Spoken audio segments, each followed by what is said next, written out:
Good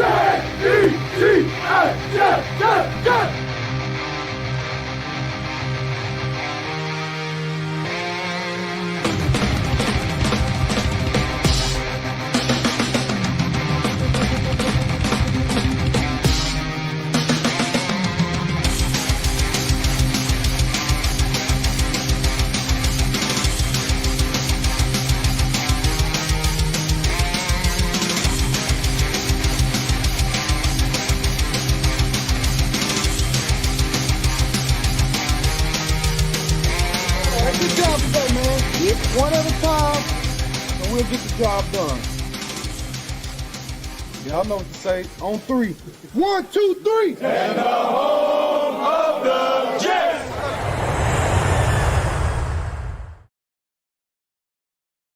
Good evening, everybody. Happy Tuesday after a little 2-week break.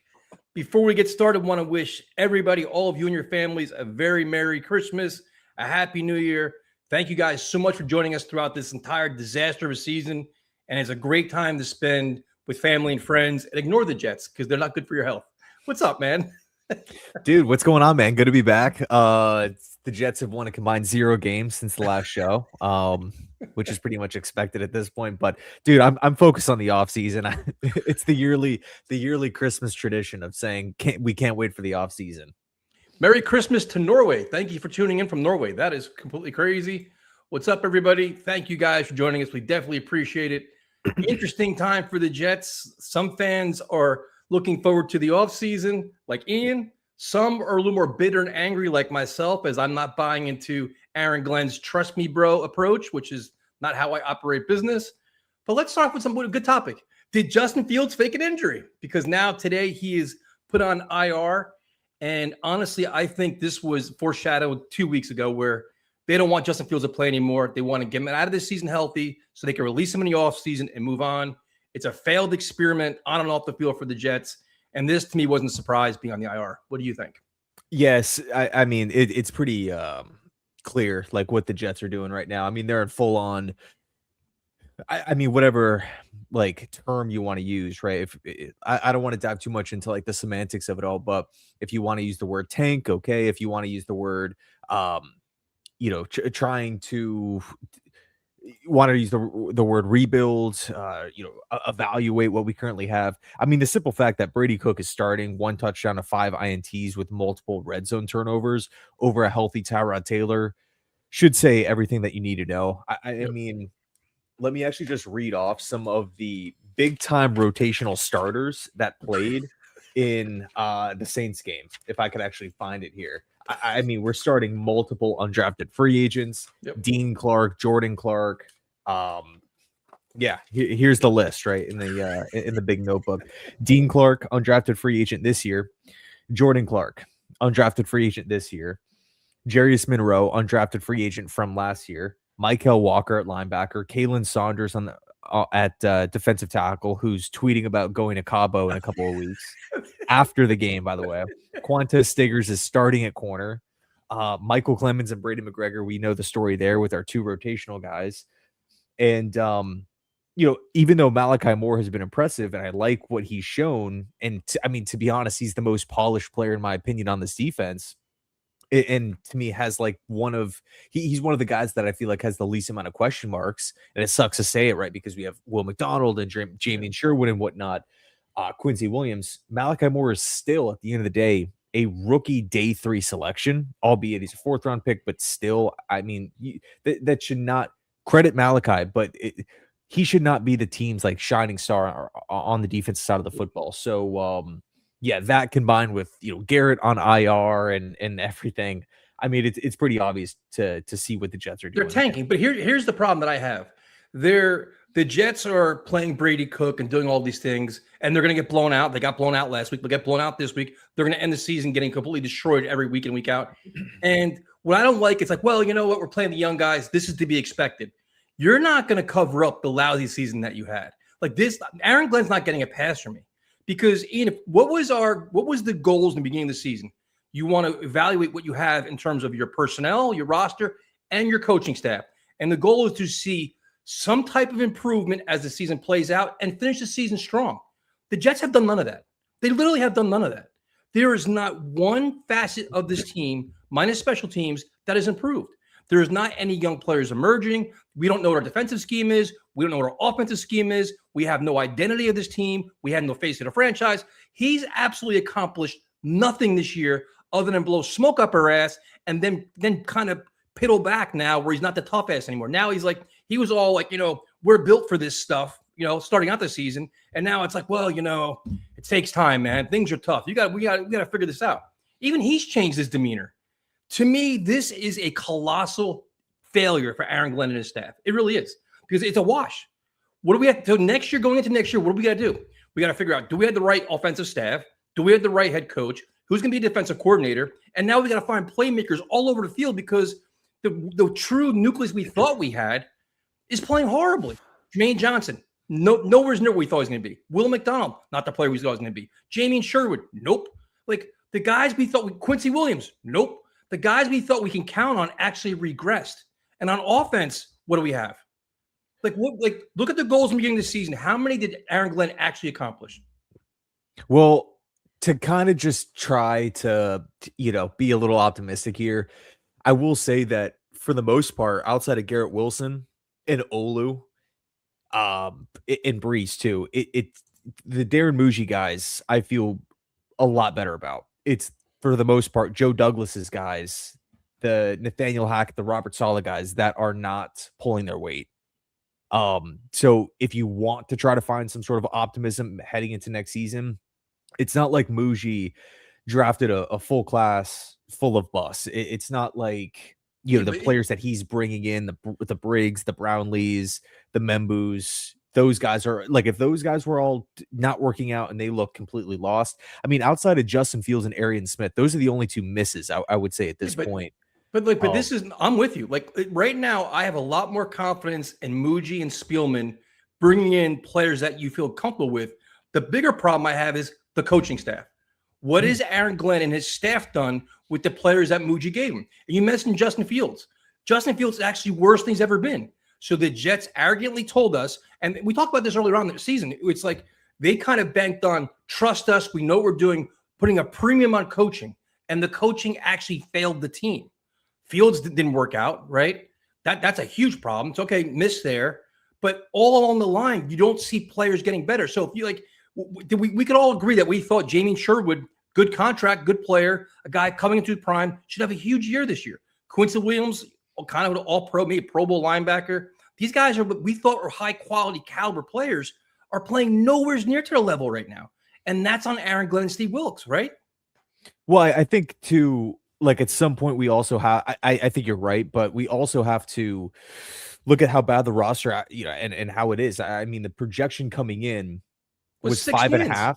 Yeah, 5 to 6 wins. And that's with a healthy Garrett and Sauce and Quinnen factored into the roster, 5 wins. I mean, I still feel like there's this mirage that the Jets are were this championship, this AFC playoff team last year because of the names on paper, right? Aaron Rodgers, Devontae, DJ Reed, Mosley, Morgan Moses, all these different guys. The fact of the matter is they had 5 wins last year. 5. As good as these players are, it resulted in 5 wins. And for the most part, the team is healthy. Yep. And from a coaching staff perspective, the players got what they wanted, which was Ulbrich and Hackett and Todd Downing calling plays. So to lose all those guys, hit the offseason, I mean, we all knew it, right? The Jets were a massive job here. Like I don't understand the comparison to Mike Vrabel. I don't understand the comparison to Ben Johnson here. There's a reason why Mike McCarthy didn't consider the Jets. There's a reason why Ben Johnson didn't consider the Jets, right? Or at least there's no reports about it. I mean, they didn't even interview. The Jets were a big job with a lot of holes and a quarterback question mark, and it was going to take time. And I'm not excusing anything. I'm not giving anybody a pass. What we've seen so far this season for me, I have more doubts about Glenn now than I did when they initially hired him. Yep. I for sure have some questions, and there's starting to, like I said, man, like there's some holes in the Aaron Glenn coaching this team moving forward that I'm just not feeling great about. But again, the fact I mean, what was really the expectation? 8 wins, 7 wins, 6 wins? No, competent football. Have a defense that can get an actual interception. Have a defense that won't embarrass themselves. Have a defense that's not outclassed every week and being embarrassed because they're predictable, out of sync, not communicating. The scheme is piss poor. All of that. Like, we weren't asking for much. Like, we lowered our standards so low. 5 or 6 games, just be competitive, play hard, play this. They were getting thoroughly outcoached in how many games, man? To the point where almost every broadcast, the announcers are like, oh, man, I knew that blitz was coming. You can see it from a mile away. The Jets aren't changing anything. Why don't they use screen passes? Why don't they use play action pass? But like, everybody's openly questioning what the Jets are doing, and they still don't change their ways. And that, to me, is the problem. Like, if the Jets were well prepared and well coached and getting their asses kicked because, you know what, they don't have enough talent, fine with me. I think the talent they had, they weren't even using correctly, which is my problem, especially on the defensive side of the ball. Like, the whole Steve Wilks thing, dude, is an absolute joke. It is, because it sucked from week 1 and got worse. And Aaron Glenn sat by there and said, well, that's his defense. They got to figure it out. And when the story came out that the players were talking to Steve Wilks saying, listen, this isn't working for us. We want to try this. We want to try that. And he was kind of like, this is kind of my system. You got to stick with it. That, to me, is ridiculous. Where Aaron Glenn is a CEO type head coach with an open door policy with his players should be like, no, we've got to change this now. We're not going to waste an entire season playing bad defense and then, all right, next year we'll change it. No, this should be hands-on week. Like, you got to apply yourself there. I think his handling of Wilks and defense is abysmal. But he fired him early. He didn't even give him one full season. But why not step in? Like, I would have given him a lot more credit because he's a defensive-minded coach. Dude, this is what he knows. If you know that your defense is getting shredded week in and week out and there's obvious flaws, you step in now. Listen, Steve, I know you're a veteran guy. I respect you, but this is my team, my program. This is not working for me. Let's change it now. Right? That's the way it really should have been handled, not just watching the same thing week in and week out.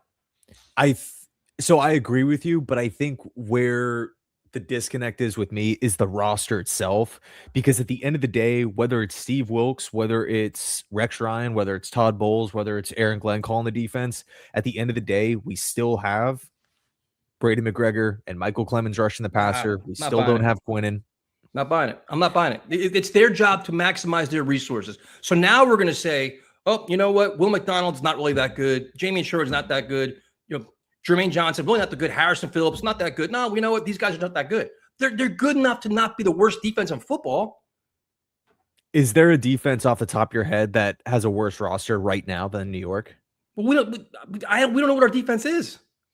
Like, we don't know. Like, I honestly think Jamie Sherwood should be a good linebacker. I think he should. Like, what we saw this past weekend in the first half, that's the guy we saw last year. Where was that this entire season? Was that Chris Harris saying, you know what? Go be you, dude, and go attack and don't think. Like, those are things like that that makes you wonder, like, did they, you know what I mean? Like, he looked like significantly better this weekend. Sherwood or the defense Sherwood. in total? No, Sherwood did. Yeah, I agree. I think, the Jets defense, they don't really do anything well, right? They don't force takeaways. They don't rush the passer. They stop the run here and there, right? But it's too inconsistent to say that it's an actual strength of the team. They can't really cover the middle of the field. As far as, intercepting the football, that's pretty much non-existent. The defensive play calls have, like, outside of the Saints game, another thing too with the Saints in Chris Harris, right? Because I've seen like a lot of like, Chris Harris he made zero impact. It's difficult when the offense continues to punt the. I mean, we're kind of back in the start of the Robert Saleh era, or really the second year of the Robert Saleh era, where the defense was really good.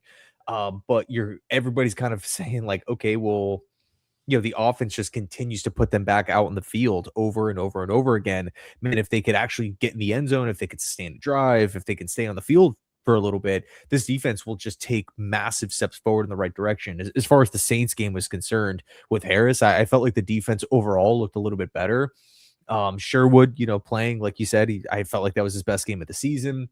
I felt like there was a little bit more zone coverage than the typical stuff that the Jets normally run. And it felt like the Jets overall were playing a little bit more faster. But at the end of the day, this is a preseason defense. Like, at this point in time, if the Bills decide, hey, we're going to rest our entire starting lineup, offense and defense, in the last week of the season, because they've already clinched a playoff berth, and if it's all figured out, whatever. I mean, maybe you're a Bills fan and you want them to lose to maybe play like Pittsburgh compared to, Right. going to Jacksonville or something. Well, however it works out. If Buffalo decides to rest their starters, I still feel like the Bills' backups are better than what we have now. If the Bills don't play one starter, and I think it's a tough thing to do if you're a defense. So is the coaching staff to blame? Yes. Are they great? I don't know. Probably, at this point, based off of what we've seen, no.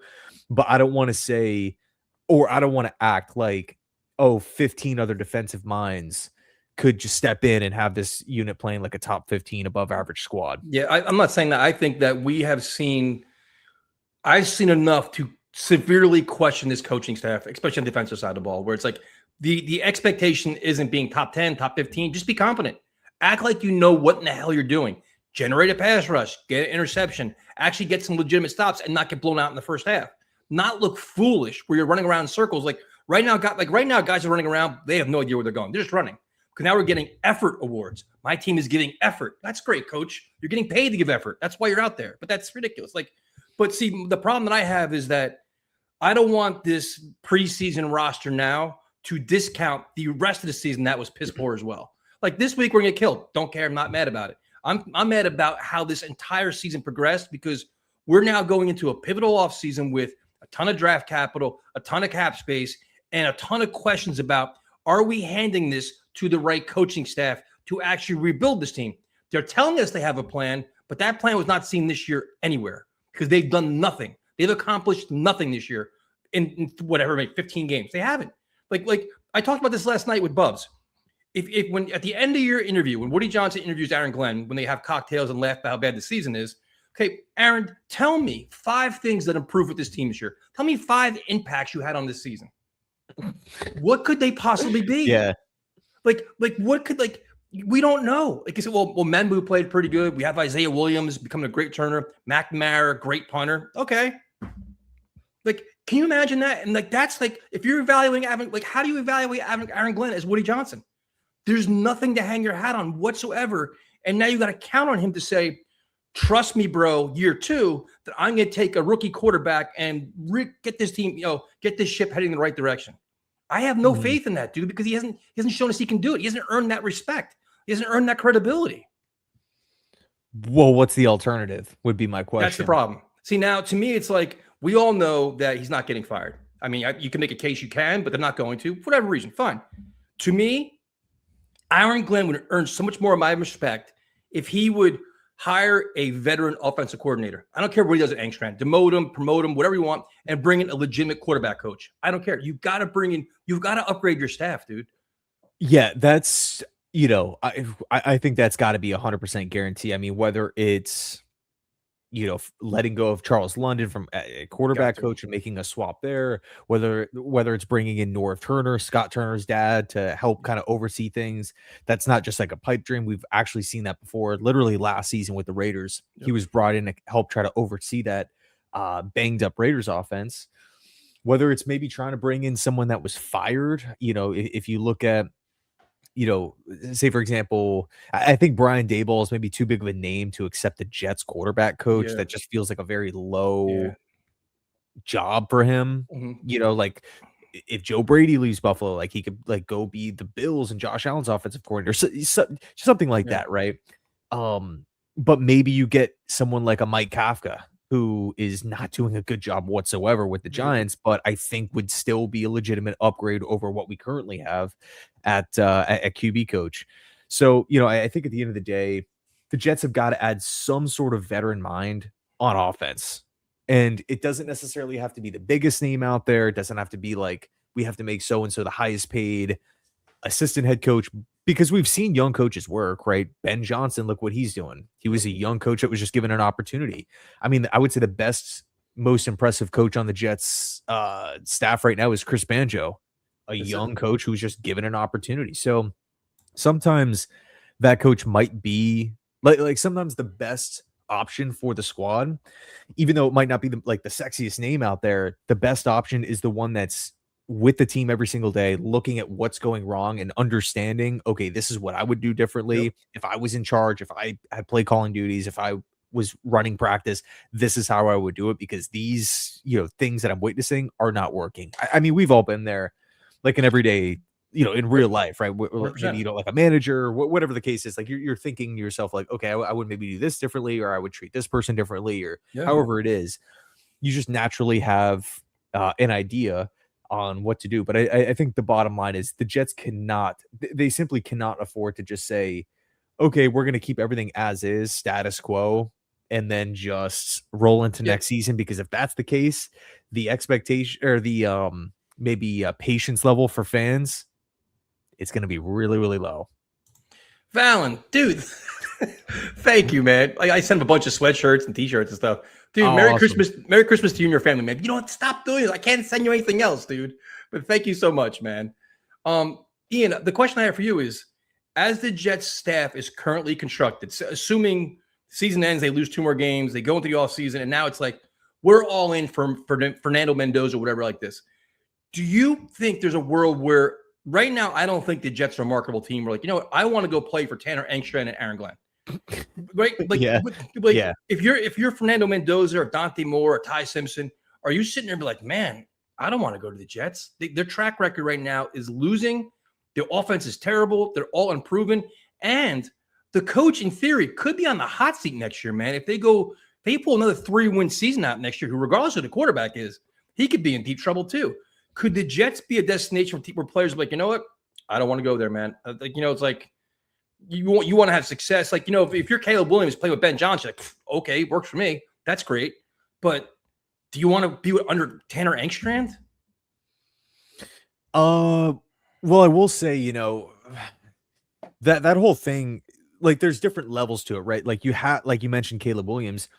There were the reports that he did not want to go to Chicago. Yep. He didn't want to go and deal with Eberflus. He didn't, I know there was some talk about like the cold weather team. And then there was a report talking about how, and I don't know how true this is, but I think it was like Caleb's dad or Caleb's agent or something. They were pushing to try to get ownership in the team, and the Bears weren't really having that. And that irritated the Caleb camp or something weird. And it was just like, you can tell that Caleb probably would have preferred to go to a bunch of different teams instead of Chicago, but they took him anyway. And Caleb was just like, you know what, whatever. I'm happy to be a Bear.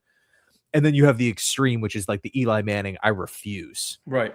And to be honest, if you're publicly refusing and you look like you're about to cry, if you're drafted to a team, I frankly don't even want you. And that's probably not the right fit to be leading your franchise anyway. But I think you make a good point. I don't think that Ty Simpson or Mendoza would be, pushing back on the Jets saying, I'm not playing there. I mean, the quarterback class is extremely thin this year.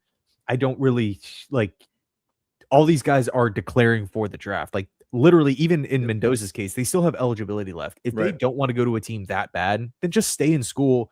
And there's not yes, of course, you're going to get paid a ton in the NFL, but at least you can go back to college and make a couple $1,000,000. I mean, literally, some of these college, like the marquee college QBs, are making anywhere from 2 to 4, 2 to 4.5, 5-ish mil, like a season. Yep. And that's not a guarantee that you're going to be there for 3 years. No, that's a 1-year thing. So, again, like, let's just say the Jets get the 2nd overall pick and Dante Moore declares for the draft. I don't see a situation where he's just like, nope, I refuse to play for New York because I don't want to play in Engstrand's offense. I don't want to play for that team. At that point, I think it would just kind of hurt Dante Moore's maybe like the perception around him, because a lot of fans would just be like, okay, well, if you don't want to play for that team, why did you declare? The deadline to declare, I believe, is January 14th, and that comes after the draft order is going to be set. So he's going to know the order. You know what I mean?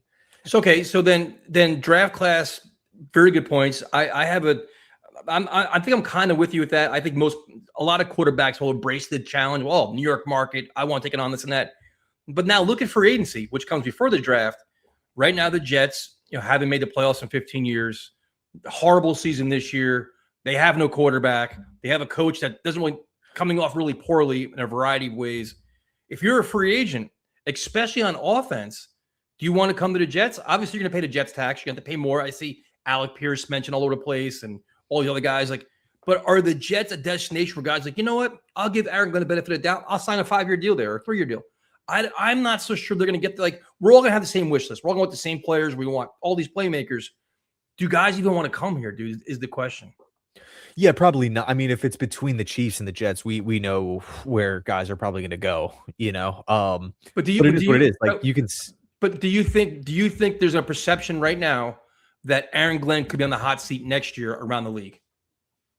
Yeah, I think there's that perception. At the end of the day, though, you know, money talks, and I also think there's a perception around the league of, hey, Aaron Glenn is like despite what the record is, there is a pretty big, I would say, support around Glenn as a coach. You know, he has so many different connections. He has so many people in his corner, whether it's former Jets, whether it's coaches that he's worked with, whether it's teams that he's been. What do you mean, who cares? I don't care about how those connections work out for him this year. You couldn't sign any players from Detroit.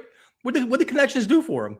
Well, what players were from Detroit were actually out there? I'm saying, like, what Aaron Glenn, like the only Aaron Glenn guy he's probably going to get, or his former players, probably Alex Anzalone will probably come this year, I'm guessing. That'll be the one player. But all his connections, I think, aren't going to mean anything when you go 3-14. Yeah, but that's 1 year. And again, you know, what his resume. The expectations?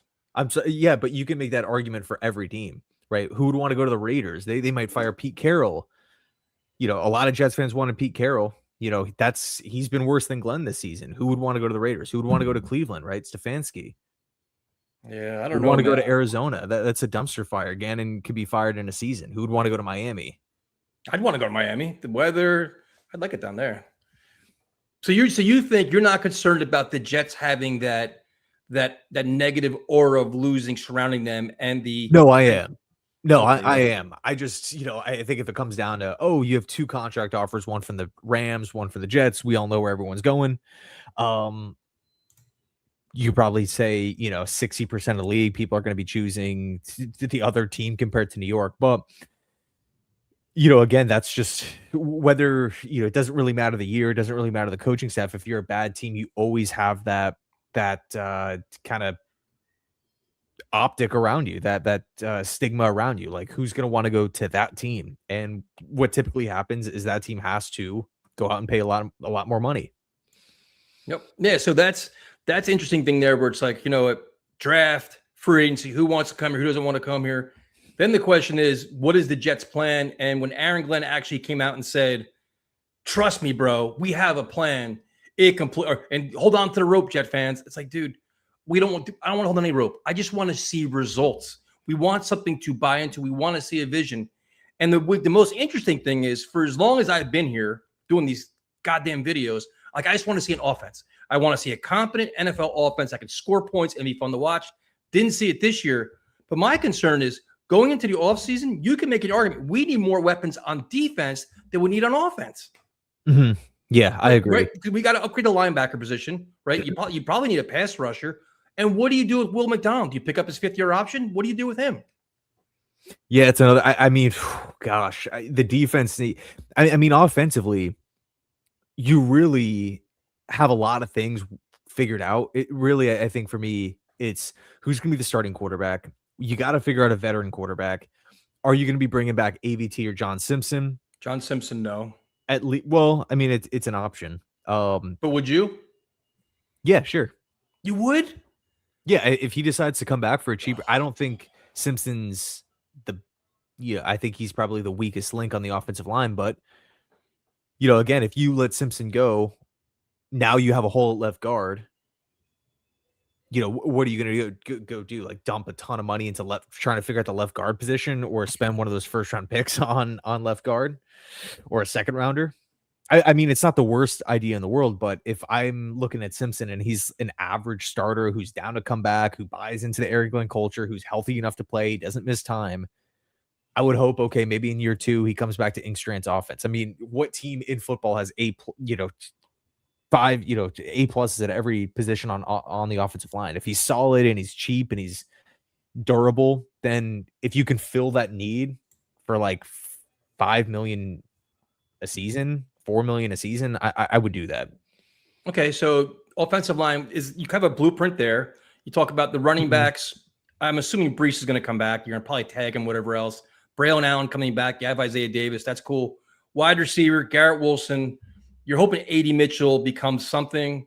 After that, Mechie isn't good. Aaron Smith, probably not good. You need at least, I mean, to me, going in the draft, I wouldn't mind a wide receiver in the first round, to be honest with you. Yeah, no, totally. That would be cool. Again, dude, offensively, I would say you got to add 2 quarterbacks. You got to add 1 left guard, and you got to add, I would say 2 wide receivers, but one 1,000. Like the Jets cannot enter next season without making any moves at wide receiver. Like that would be just flat out inexcusable. So you got to make one, whether that's a Juwan Jennings or Romeo Dobbs or an Alec Pierce in free agency. Even a Wan'Dale Robinson in the slot, I think would be a massive upgrade over what we currently have. And then, of course, we could look to the NFL draft. Right? If you don't want to go out and sign one, you can maybe draft one with that Colts pick, or, say the Jets finish with, 5 or 6, and they want to go out and select wide receiver 1 to be the complement to Garrett Wilson. You can sell me on that if all the quarterbacks are gone. Wide receiver is definitely a must. I would say target 2, but the Jets have got to target 1. But then, of course, you have like the Breece Hall question, which is there's so much volume with Breece Hall. Yep. It's crazy because I think like if you watch Breece Hall, he definitely doesn't look as good as he did like when he was younger in his career, like that rookie season and stuff. Like the burst isn't really there, the speed isn't really there, but like by the numbers, like there's a chance that he could actually finish as like the statistical best season of his career, which is interesting. But say you don't want him back, who's scheduled to hit the market. Well, now that's okay, but now you have to figure out someone to take all that volume that he's leaving on the table. And I do not think that you can just look at Braylon Allen coming off the injury and Isaiah Davis and say we're fine at running back. So that's a whole nother thing that needs to be figured out as well. And also, I also think you probably add another tight end as well. I know they're bringing back Jeremy Ruckert for 2 more years, but Mason Taylor Ruckert. I'd want another legitimate tight end in that room. Like I would add more talent to that room. Stone Smart, special teams guy. I mean, I'm getting greedy, but I'm like, you want to build your offense, but then you go to the defensive side. You're like, all right, well, we thought we had some building blocks, and now we have a lot of question marks. Briggs has been very good. Harrison Phillips has been very good. But you look at your two edge rushers, which you had a lot of confidence in. Jermaine Johnson, Aaron Glenn said today that, he's coming back from injury. He's not full there yet. I mean, that's fine, but he still seems like a shell of himself. Maybe he breaks out next year in a contract year. Will McDonald, to me, is an enigma because the rap on him is he's not good against the run. And this year he's been so crazy inconsistent where he has like a 3-sack game and he goes quiet for 2 games. Like he's not a complete, consistent week in and week out player. And now you're in a spot where it's like you pick up his option or not. You can make a case for both, dude. Or you can make a case to trade him. Like, I don't know how you even handle him. Because, like, when you change over your defenses, some guys like the bigger ends, like he's quite more of a skinnier guy. Some coordinators like the big beefy guys. It's like, is he even a fit in Aaron Glenn's defense?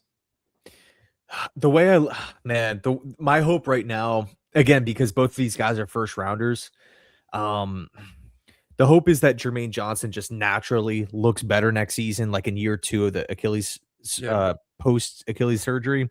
One quick side note on that. It's interesting, like hearing people talk about that because, for some reason, like quarterbacks always get like the benefit of the doubt. Like, it's the first year off the Achilles, Rodgers, Kirk Cousins, give him a year and they're going to move around better in that following year. But anytime another player at any other position tears the Achilles, it's always like we expect him to look the exact same in that first season. I don't understand that, that look or that, that argument really. So I coincidentally, I think Aaron Glenn actually talked about that today in the press conference, but I mean, that's the hope. I mean, he's going to be here on the roster. I hope that he looks at least a little bit better. And then with Will McDonald, man, I'm under the impression the Jets need at least look, if the Jets want to go out and sign 2 edge rushers or acquire 2 edge rushers some way, somehow, whether that's, signing a Kwity Paye, whether that's trading for a Kayvon Thibodeau that might be on his way out from the Giants, whether that's drafting an edge rusher up at the top of the draft, you have to figure out a way to increase the pass rush. You cannot enter, and it's weird because Will McDonald has like 8 sacks on the year, but overall, he's not, affecting the pocket as much as you like. He's not stopping the run. He's not setting the edge. And half of those sacks came in one game against the Cleveland Browns, and they have a mess of a situation with their offensive line. So for me, I would have no problems whatsoever if the Jets want to invest a serious asset into bringing in 1 to 2 edge rushers and saying, "Hey, Will McDonald, you're going to be the rotational guy," and it's not necessarily a slight or a disrespect. A, it's just based off of what we've seen, and then Yep. B, look at how much Brady McGregor plays. Look at how much Michael Clemens plays. Like, these guys are in the game so much. Like, there's so much rotation in. Yep. If we're adding some top talent, like, to start, and you're just pushing everybody down, it's not like Will McDonald, like, yeah, on paper he's a backup, but he's still going to be playing, or getting 40%, 45% of the snaps. Yep. And it's maybe more so in more obvious passing situations, the third downs, the second and longs and whatnot. And then on running downs, or, what you would think to be a probability wise running down, you'd have the bigger 270 pounder out there that can set the edge and hopefully improve the running game. And then on the back end, you'd have a more fresh Will McDonald to come in and try to affect the passer. That would be my guess. No, I agree. And I'm glad we're breaking it down like this, because we're breaking down all the holes and needs for the Jets, and they have a lot of draft picks. And now the topic is, where are the Jets going to pick, and should they sell out and just move up? Fernando Mendoza is the end-all, be-all. You got to go get your quarterback. And to me, it's like, obviously, first is where are they going to pick at? If they're picking at like 5 or 6, I mean, I don't think the Jets are in a position to give up a massive amount of draft capital to go up and get a quarterback. Understand They need the quarterback. I understand how important it is. I also understand how many holes this team has. And that's just a fact to me. Like you said, I think we talked about this earlier. Like, if they're at 2 or 3, all right, if you want to maneuver a little bit there. If you're at 5 or 6, dude, and you guys say, you got to go 2 first, a second, all this. I don't think they can afford to do that, dude. I genuinely don't think so. Yeah, because then we're right back to square one with Sam Darnold and Zach Wilson, where, okay, we're taking this quarterback. He's a quarterback. He's a top pick. We just traded multiple ones to go, and probably more, to go up and get him. You don't think there's going to be any pressure there? I mean, let's just use Dante Moore as an example. If we want to go, say, from like 5 to 2, and we have to give up 2 to 3 firsts, which is not, out of the question here. He's 20. He turns 21 in May. Yep. So you are trading up for a quarterback, and then it's like, okay, well, we don't have a lot of talent. We don't have a lot of depth. We have coaching question marks. Yep. Is Ingstrand the guy? Like, everything that we were talking about before. Do we really trust these guys, assuming that they don't make any sort of veteran moves to develop a 21-year-old guy? Yep. I mean, you have all these questions, and he hasn't even played a single snap yet. And then it's like, okay, let's start rebuilding the team. Oh, wait, we're at a loss of draft picks. Now you can say, okay, well, we have extra draft picks. Cool. But we did lose Quinnen and Gardner, 2 really good players. Yep. Despite how we feel about them, they're still good NFL players that are both above average. So it's not like we have these free draft picks. No, we paid a pretty big price to get these draft picks. Granted, I would have done those deals myself because I think the draft picks are more valuable. But just because we have these quote unquote extra picks doesn't mean I'm going to be treating them like throwaways. Like, oh yeah, just give this team the Colts pick and give them the Cowboys pick and give them the both 2s this year, whatever. They weren't ours to begin with. I'm not doing that, man. The draft picks are gold. Like, ask any general manager at football, hey, if you could have one realistic asset, what would it be? Probably wouldn't be cap space. It probably wouldn't be, signing the top dollar free agent on the market. It's, could I have extra draft picks? And that's right now what the Jets have. What's the fastest way to rebuild a team? First and second round picks. And the Jets have eight selections over the next 2 years. I'm not so quick to say, all right, you know what? Let's package 3 of them to go up and take a quarterback with a lot of pressure, dump him into a roster and say, go save the franchise with not a lot of help around you. And that's my concern going into this. I have so many concerns about how they're going to handle this. Another thing is, too, is like, who's that quarterback? I think now, like, this weekend's going to get interesting where you're going to see these quarterbacks playing against very good defenses, very good teams. Dante Moore played great, but it's like, all right, you look at your competition as well. So I think the evaluations get a lot more interesting the bigger the games come. You want to see how they play in their bright lights in a playoff spot. And, it's going to be fascinating, man. Like, and then the other thing, too, we talked about many times is, do these guys even come out? There's questions about Simpson. There's questions about Moore going back. If it's a 1 quarterback class, do you sell your soul for Fernando Mendoza? I don't do that. So the Jets are in a really weird spot where. Well, Go ahead. Go ahead. Sorry to cut you off. Let me just throw this out there as well. In the event that the Raiders get the first overall pick, we can't get Mendoza. Nope. Like, you're literally talking about probably 4 first round. Why would here's the reality, right? I'm a Jet fan. You're a Jet fan. Everyone here is a Jet fan, right? This is kind of like the Jets. We revolve like the Jets are like our team, right?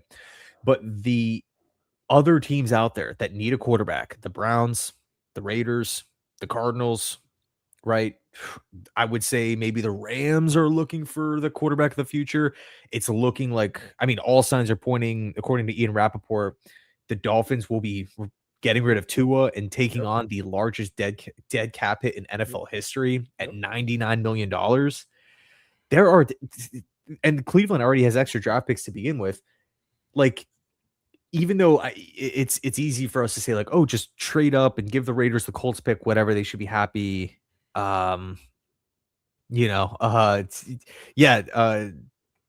Phoenix Giants, dude, they have a lot.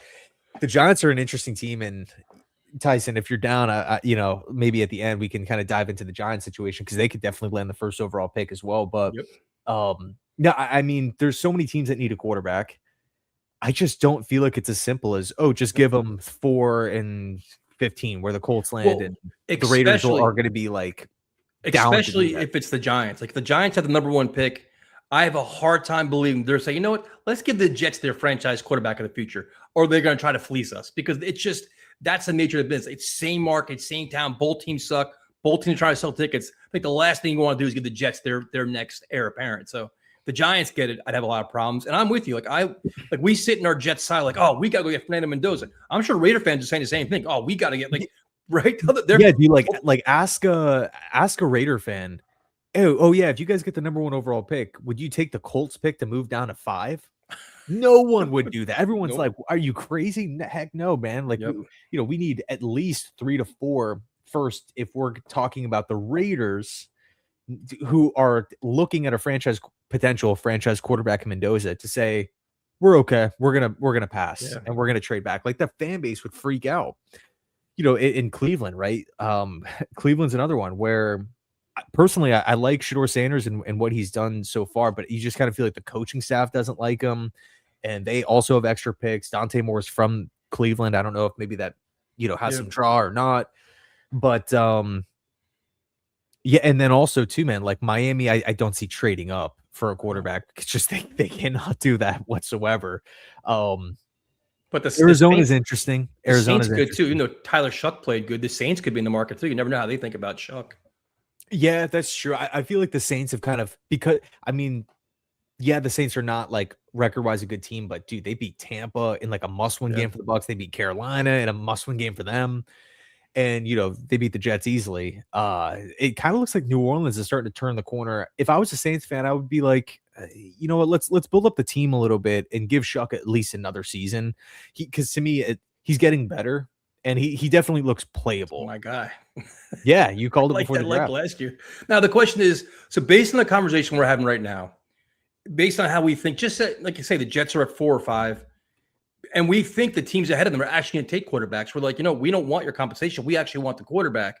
If you know that going into free agency, does your complete rebuild plan change? We're like, listen, we're not getting Mendoza. We know we don't have we're not going to give the compensation to get in the top 3 picks. We can't afford to do that. We're not getting the top 2 quarterbacks on the board. Say Dante Moore, Fernando Mendoza are going to be gone. Do you then go to free and say, listen, we've got to win games this year. We've got to be competitive. We got to bring in at least a competent starter here in free agency, and then let the draft play out the way the draft plays out. Maybe we get a guy in the second round. Could that be a kind of a plan too? Or like, listen, our first 2 picks in the first round are going to be best player available. After that, if a quarterback's there we like in the second round, we have that with no pressure on him because we already have Kyler Murray on the team or whoever else. Your guy, K1. But could that be the plan though, based on how the draft is going to be set up, where they realize we're not getting Mendoza? Yeah, I think it's got to change. I mean, ultimately, the 2 biggest dominoes here are, like, our conversations are going to completely change after we get these 2 massive questions figured out. A, where the Jets pick, really what's the draft order, and where are the Jets picking in the first round, not only with that first pick, but also with the Colts pick. Quick side note: the Cowboys lost and got eliminated from the playoffs, so that second round pick is looking pretty solid. From Dallas here. Unfortunately, we did, I believe, or actually no, the first round pick the following year is not 100% determined yet. It could be Green Bay's or it could be Dallas's. Regardless, that's the first question. Then the second question: does Dante Moore declare? If he declares, and say the Jets are at 3 and the Titans are at 2, or the Giants are at 2, or whatever it is, I can see, kind of a mini trade. Think like Chicago Bears going from 3 to 2 to get Trubisky, 2017, whenever that was. And San Francisco was the team that slid back. And they're like, all right, cool. We'll just take the guy that we're going to take it to and pick up some extra draft capital on the way. I think it's going to cost more than just like a random third or something, because it's not like it's going to be the Jets having a direct line of communication to that second. Let's just say it's the Titans. It's not like it's just going to be like the Jets talking to Tennessee, because say if Cleveland's at 4 or Arizona's at 5 and they're looking at the Jets as, hey, we got to hop that team. So now it turns into, okay, a bidding war between the Jets and the Browns at 3 and 4 or something. But yeah, I think if Dante Moore goes back to school and Ty Simpson goes back to school, because I still really love Ty Simpson. Yep.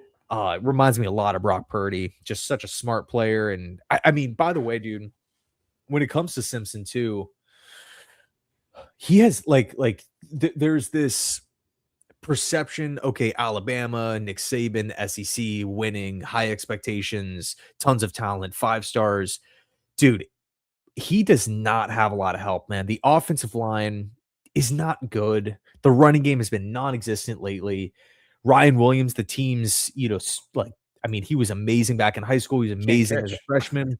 He leads the college football in drops. Yep. You have Bernard there. I mean, he had a horrible drop the other day.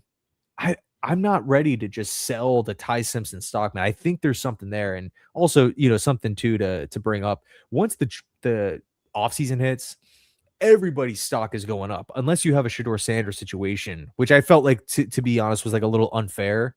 But with Ty Simpson, I agree that there's a lot about Ty Simpson's game that I absolutely love. I just think he needs like another year. He needs a grooming period to kind of work on some things, and that could be with an NFL team. Like I like his talent, I like his arm, I like he's got fight. He takes a beating for sure. He does do that, but it's just like I get that feeling where it's like, all right, he's got something there. I wish the Jets had a much better offensive coordinator, a much better quarterback coach to actually groom him. But I wouldn't want to say, you know what, you've got to be a day 1 starter. I wouldn't want to put him in that spot. I want to let him kind of earn it. And if he plays week 12, week 13, I'm completely cool with that. But let him kind of work his way into it if he came to the Jets. Totally, dude. I don't care who. I mean, even if the Jets somehow land Mendoza, I would be more open to letting him start the season off. But we better get a veteran, dude. Like if the Jets pull essentially Joe Douglas 2.0 and then just draft a rookie quarterback and they say, save us, and we're not going to go get a veteran quarterback to help you out. I mean, think about it, dude. Zach's rookie year, we had 3 quarterbacks on the roster, combined 0 regular season starts between Zach, James Morgan, and Mike White. I mean, you're talking about Zach, and Mike LaFleur was his OC.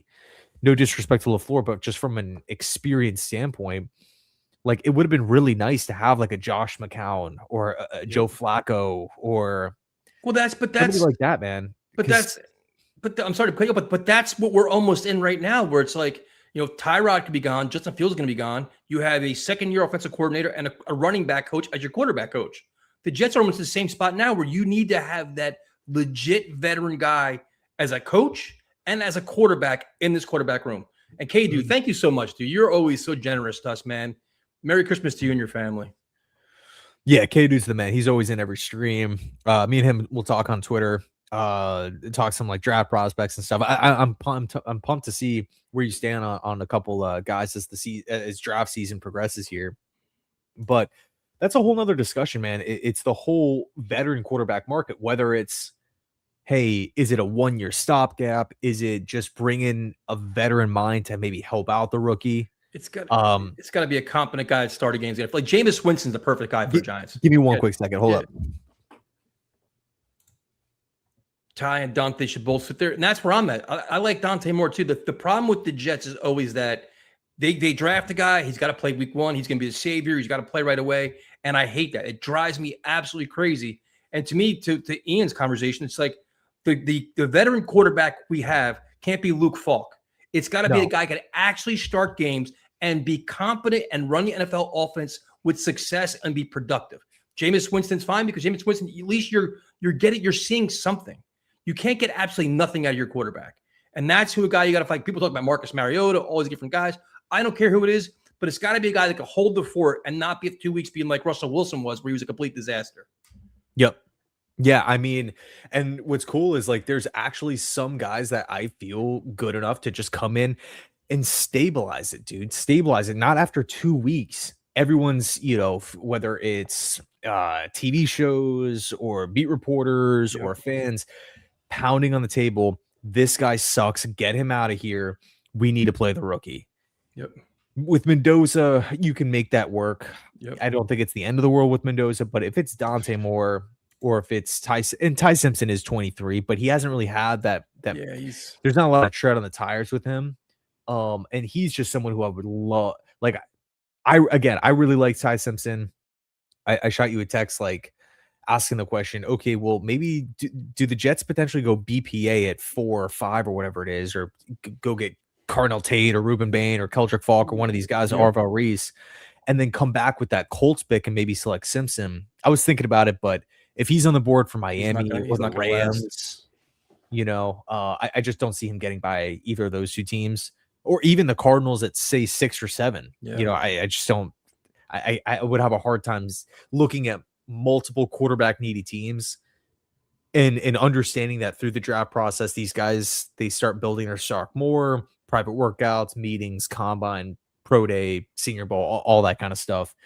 It should be interesting, man. But I think, man, you have a guy out there like Kirk Cousins is someone who I would feel good about. Just, if the Jets were to acquire Kirk Cousins, if he's cut in Atlanta, and let's just say they signed him, I'm not in complete panic mode. Like, he's going to be benched in 3 weeks. Like, I feel good about his ability to step in and run an offense, and at the same time, maybe help a young guy in the draft one.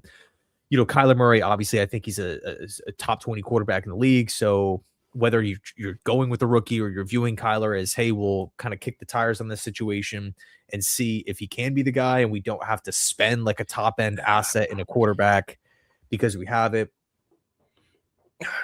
I mean, there's been some Mac Jones.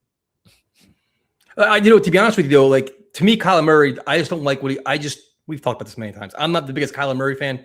Kirk Cousins, to me, is a better leader than Kyler Murray, and that could pay bigger dividends as having a mentor for that young quarterback.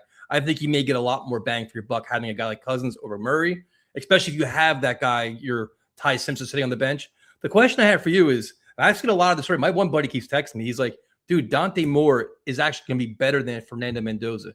Do you see, once the playoff games get a little bit more, they get heated up, there's more, better talent, better competition, and then you have all the private workouts, you have all these different things. Can you see a world where Dante Moore's value really skyrockets and becomes that guy where it's like, you know what? He could be 1A in this draft class if he comes out. Yeah, I could definitely see that. I mean, I think the thing is, like, I mean, if we think back to it, Dante Moore was, I guess in the minds of, draft insiders and whatnot, Moore was QB1 earlier in the season, and then he kind of sputtered a little bit, and then Mendoza ended up taking over. Personally, I've always kind of had Mendoza over Moore, but I think Dante has the higher ceiling, but I think Mendoza has the higher floor, which I personally really love. But I think when you're talking about the number 1 overall pick in the draft, quarterback 1, franchise changer, you're thinking like Patrick Mahomes, you're thinking Lamar Jackson, you're thinking Josh Allen, you're thinking like elite athlete, someone that just has so much room to grow, not necessarily like the high floor. Hey, he can maybe be a top 8 quarterback. With Dante, like, I think a lot of people look at him and say, okay, at 20 years old, he's doing this. Like, this is really, really impressive stuff. At 25, he can be a top 3 quarterback in the league. I don't think anybody is saying Mendoza can be a top 3 quarterback in the league. That's my question. Moore could be, follow the Zach Wilson, Trey Lance path where it doesn't work out if he doesn't land in the situation. But Mendoza's floor is good enough. Like he has such a good IQ. He's so accurate, makes great decisions with the football that it's like, okay, he can kind of make it work with whatever coaching, whatever system that he's being asked to run. Like he's smart enough to really just, go out and execute. And at worst, he's just an average starter. Yeah, no, the evaluation is going to be so interesting. Like I can't wait for this weekend to see all the matchups and how these guys handle the heat. And everybody's going to have their own preference. Some guys like running quarterbacks, some guys like pocket passers. Like even here, they're saying, the NFL's changed so much where you kind of want that athletic quarterback because you want that running option to be a weapon for you. So it's kind of picking what your player is, and then you got to figure out what do the Jets want. Like what is Engstrand's offense, which we don't know right now, unfortunately. And do they have to cater to say like Engstrand likes a pocket passer, but they draft a running quarterback? Can he even diversify his offense to maximize that player's skill set? Yeah, no, it's totally fair. Totally fair. Like if you look at again, because I feel like this whole quarterback hype cycle has just been all over the place. From the Draft Insiders, you're hearing Nussmeier, you're hearing Drew Aller, you're hearing Kate Klubnik and Arch Manning earlier on. Mm-hmm. Then like October hits and it's like, no, John Mateer is going to be the number 1 overall pick. Yep. Then that fizzled out. Yep. Then it was Dante Moore. Then that fizzled out. Then it was Ty Simpson-ish. Then that's starting to fizzle out. But I think with Ty Simpson, like first of all, the Alabama schedule is no joke. Yep. And I feel like a lot of people started to sell the Simpson stock after the televised SEC championship game where Alabama was just a complete mess. Really in all facets, right, to Georgia. But, Simpson walked into Georgia a couple weeks earlier and beat that Bulldogs team, shredding them on third downs, just completely manhandling that Georgia Bulldogs defense, the same defense. Kirby Smart, right? He's played Brent Venables in Oklahoma's defense 2 times. One time he got the better of him. Venables got the better of Simpson, but he was able to bounce back nicely. Like, I think that game against Oklahoma in the first round, like that's for some reason it's just being glossed over. Like he goes into Oklahoma in a playoff atmosphere. It's a freaking packed house against a top defense with tons of like guys that you can make an argument, hey, they will be next level players. And still the offensive line was not great, still not really getting a running game. And nobody catching the ball. Yeah, and then I mean, even like the lesser tier wins on Simpson's schedule, on Alabama's schedule, it's Vanderbilt, which is still a top team. Missouri at the time, they were ranked 14th, right? He goes into Missouri and beats them. The win against Tennessee. I look at Ty Simpson's schedule and I start the Alabama's schedule, the defenses and the talent that he's played against. Like it is pretty much as hard as you can get, right? Compared to what Dante Moore has faced. What was the big marquee win for Dante Moore? It was the Penn State game. And Penn State finished as a 6-6 team. So I think there's a double standard of like, oh, well, Penn State was good at that point in time with the whiteout game.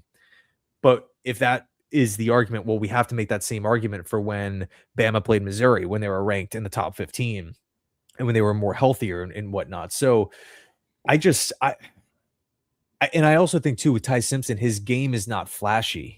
It's not run around. It's not massive arm down the field, throwing with like, off platform sidearm, cool, no look passes. He just kind of, steps back and operates. Mendoza, it's the same thing, but Mendoza literally has been perfect. Haven't lost a game. Big time win over Ohio State, right? So he has that staple victory. And even with Mendoza, like he beat Oregon's defense. He goes into Eugene and Dan Lanning's defense. That's a top 3 defensive mind in college football. And Mendoza took care of business, not to mention, the Penn State game that Indiana won, where he won it in the end. So for me, you're looking at the full body of work. I think it's easy to get caught up in one game, especially like a playoff game where it's all eyes Friday night. You're dialed in. Like this is how this weekend's going to be. Dante Moore in Oregon, Texas defense, right? Bama, Indiana, Ty Simpson versus Mendoza. I can't wait. And then also, too, man, Miami against Ohio State. Oh, Carson Beck sucks. He's terrible, dude. Dude, I will stop being a Jet fan. I'll be done. That'll be it. I'm out. But flip it. I was talking about the other side, right? Miami's defense going up against Ohio State's offense. Oh, yeah. I mean, Miami walked into Texas A&M and just completely blanketed the Marcel Reed, that A&M offense with Casey at wide receiver and whatnot. Like, they were just amazing. So could they, on a neutral, quote unquote neutral field, go and play Ohio State and have some success there, right? I mean, there's a couple players on that Hurricanes defense that I think actually make a lot of sense for the Jets. So yeah, I cannot wait for this weekend. But yeah, it should be a lot of fun. No, it's gonna be exciting, man, because now you're gonna see, and then we're all evaluations. I'll be blowing up your phone. This guy sucks. This guy's great. We're gonna, yeah. Marcel Reed was surprising. John Mateer was surprising how they played. It's like, all right, that's not the guy I thought they were. I watched them like 3 or 4 times each. It's like, all right, as you try to evaluate, and now it's just like I'm kind of convincing myself that we're not getting a quarterback in the first 4 picks. Where I'm like, all right, I gotta start looking in the second round and third round. Maybe we're gonna get like our developmental guy, and then take a shot next year, which could happen too. Like, there's so many different ways the Jets can handle this, but I'm starting to get the feeling that the way this season played out, they're going to go the veteran route to kind of save themselves instead of going the draft this year. That's kind of the vibe I'm getting, because I think they need that, because they can't have this uncertainty. They can't have inconsistency. They can't have the growing pains, because they're coming off a 3-14 season, most likely. They have to have a playable option. And at the end of the day, as much as we love these guys or hate these guys, as much as draft evaluators think that they're the answer, fact of the matter is, despite how much these GMs are getting paid, despite their resume, how long they've been doing it, despite their connections, being able to meet with these guys and work them out and dive into their backstory and, ask questions to former coaches and their current coaches and other execs around the league, they get it wrong every year. There are busts in the first round every single year. And, do the Jets want to be in a position right now? Again, no matter how much we like these guys, it's not a for sure thing. Nope. Do they want to be in a position where they're trading up for a 20-year-old guy, 21-year-old guy, and drop him into a team with not a lot of talent, not a lot of depth, coaching question marks, saying save the franchise, and then the supposed great year in 2027. And I think next season, we'll probably have some guys come back down to earth. But just off the top of my head, you got CJ Carr, Lenora Sellers, John CJ Carr. Now you're talking my language over here. Beast, man. Arch Manning, Sorsby, Josh Hoover. But we gotta talk about the one X factor. And I completely agree with you.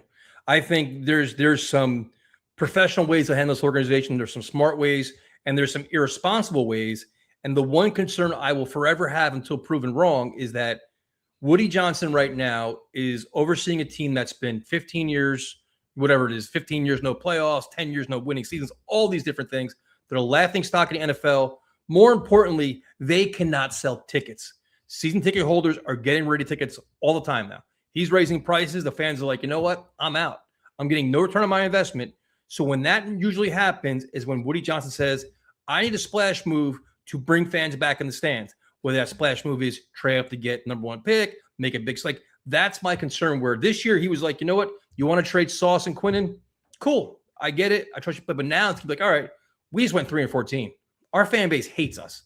You're saying don't hang on to the rope. Like, that's what you're telling us. Give them something to believe in. Do you have any concerns that Woody Johnson can meddle a little bit? But listen, we need to make splash moves because we have to give fans something to believe in. We can't say trust the process for 3 years. Well, I think winning sells tickets. It doesn't really matter who's playing. If you're not worried about Woody Johnson getting involved. I mean, I think the owners are always going to get involved, especially if you have a top 5 pick. Like, they want to. I'm going to assume they want to be in the know on what's going to be taking place. But I think winning sells tickets. Winning gets people excited. You can line up at quarterback if they're winning games. Who cares? People are going to show up to the stadium. And I think also too, in regards to Woody potentially getting involved, he's gotten involved before. And there's a reason why we haven't made the play. Is it really a coincidence that every freaking quarterback that we take sucks and no one works out? Gino, Hackenberg, Petty, Zach, no one works out. Sanchez, no one works out. So I'm going to, like, I don't have any sort of facts or sources or whatever, but if Woody has gotten involved before in the past, or I don't know, Chris Johnson has gotten, involved where it's like, hey, you know what, Joe, we got to take Zach here, or Mike McCadden, we got to take Darnold. Like, I really don't care what you're like. We're going to override your thought process, your decision, because we want to sell tickets. If that's happened before, again, we haven't made the playoffs in 15 years for a reason. Maybe, hopefully, Woody can look at the situation and say, you know what, my decisions are maybe part of the reason why we haven't made the playoffs. So I'm going to sit this one out. I mean, look at Detroit.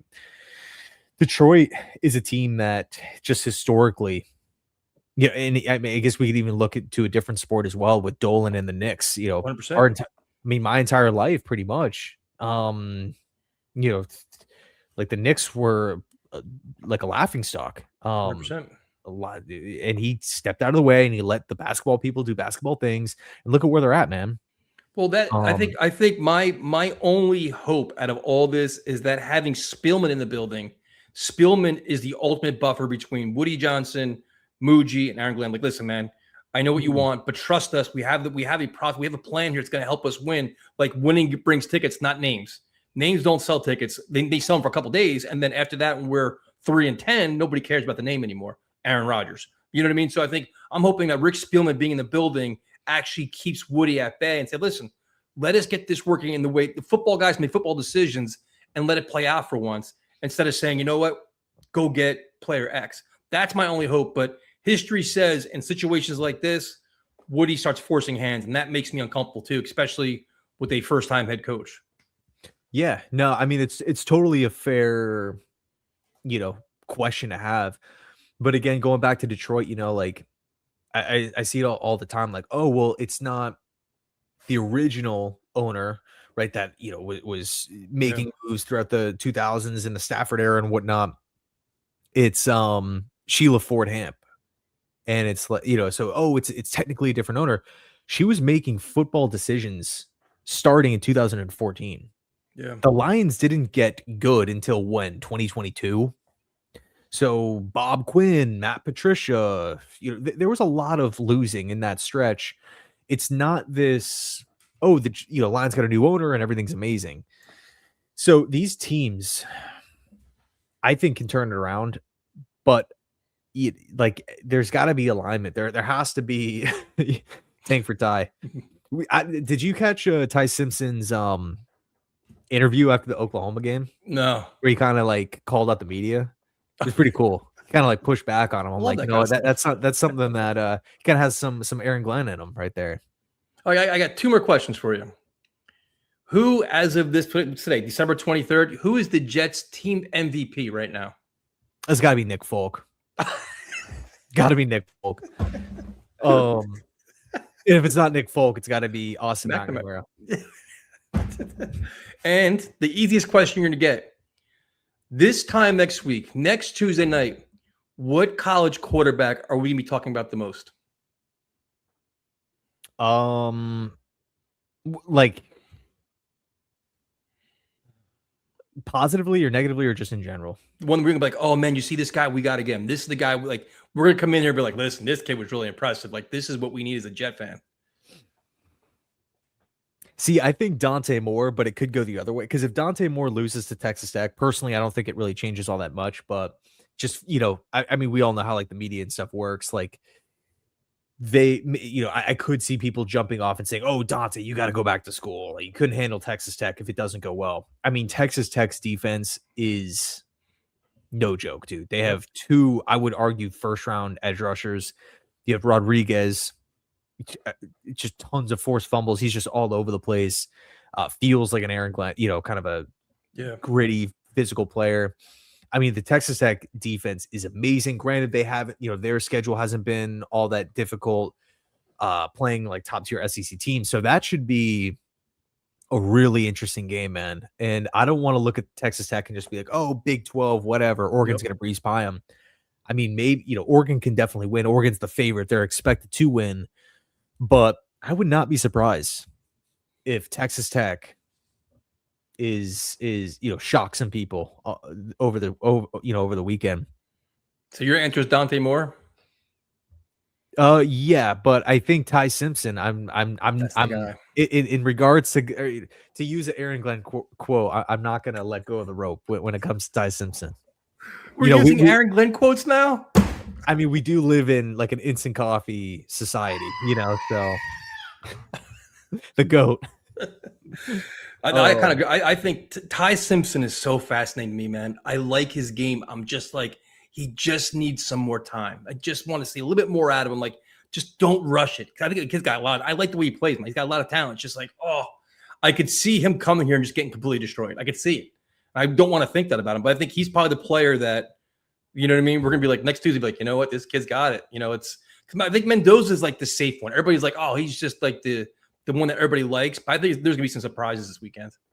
Yeah, totally, man. I still love Simpson. I still feel like he's going to come out. I don't think he's going to be back at Bama next season. They have and we were texting about it. Like, my buddy is a big Bama fan, and he's just like, bro, they don't want to let go of the 5, or they don't want to see the 5-star quarterback that they have behind Ty Simpson hit the portal because Simpson's coming back. Yep. And, if we think about it, Simpson wasn't a DeBoer guy. Yeah. DeBoer, this is his second year with Alabama. Simpson has been there since Bryce Young. Simpson was a Nick Saban guy, and he just, loves Alabama and wanted to stick it through and everything. If we think back, Simpson was a legit top-end high school prospect. Yeah, there you go. There you go.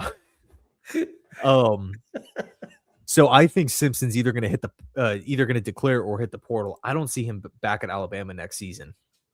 All right, and your level of confidence: Jets Patriots on Sunday, marquee matchup.